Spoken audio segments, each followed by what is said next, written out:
ನಾವಾದರೂ ಪ್ರಭುವನ್ನು ಹೊಗಳಿ ಹಾಡುವೆವು, ಇಂದಿಗೂ ಎಂದೆಂದಿಗೂ ಹೊಗಳಿ ಹಾಡುವೆವು. ಹಲ್ಲೆಲೂಯ. ಕೀರ್ತನೆ 115 ವಾಕ್ಯ 18.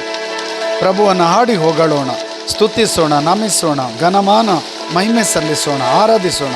ಈ ಮುಂಜಾನೆ ಸಮಯದಲ್ಲಿ ಈ ದಿನವನ್ನು ಆಶೀರ್ವದಿಸಿದ್ದಕ್ಕಾಗಿ, ಆರೋಗ್ಯ ಸೌಖ್ಯ ನೀಡಿದ್ದಕ್ಕಾಗಿ, ಆಶೀರ್ವಾದ ವರದಾನ ಕೊಟ್ಟು ಕಾದು ರಕ್ಷಿಸಿದ್ದಕ್ಕಾಗಿ, ನಮ್ಮನ್ನು ನಮ್ಮ ಕುಟುಂಬವನ್ನು ಹರಸಿದ್ದಕ್ಕಾಗಿ, ಪ್ರಭುವಿನ ಮುಖ ದರ್ಶನದಿಂದ ನಮ್ಮನ್ನು ಸಂತೃಪ್ತಗೊಳಿಸಿದ್ದಕ್ಕಾಗಿ, ಪ್ರಭು ತಮ್ಮ ಪ್ರಸನ್ನತೆಯಿಂದ ನಮ್ಮನ್ನು ಕಾದು ರಕ್ಷಿಸಿದ್ದಕ್ಕಾಗಿ ಯೇಸು ನಾಮಕ್ಕೆ ಸ್ತುತಿ ಸ್ತೋತ್ರ ಮಹಿಮೆ ಸಲ್ಲಿಸೋಣ. ಕೀರ್ತನೆ 116 ವಾಕ್ಯ 1. ನನಗಿದೆ ಪ್ರಭುವಿನಲ್ಲಿ ಪ್ರೀತಿ, ಆಲಿಸಿದನಾತ ನನ್ನ ವಿನಂತಿ. Praise the lord. ನಮ್ಮ ಪ್ರಾರ್ಥನೆಯನ್ನು ಆಲಿಸುವ, ನಿವೇದನೆಯನ್ನು ಆಲಿಸುವ ಪ್ರಭುವಿಗೆ ಸ್ತೋತ್ರ ವಂದನೆ. Hallelujah, hallelujah. ಪ್ರಭು ಈ ಕ್ಷಣದಲ್ಲಿ ನಿಮ್ಮ ಆತ್ಮರಿಂದ ಅಭಿಷೇಕಿಸಿರಿ, ಆರೋಗ್ಯ ಸೌಖ್ಯ ಆಶೀರ್ವಾದ ವರದಾನ ನೀಡಿರಿ. ಪಿತನ ಸುತನ ಪವಿತ್ರಾತ್ಮನ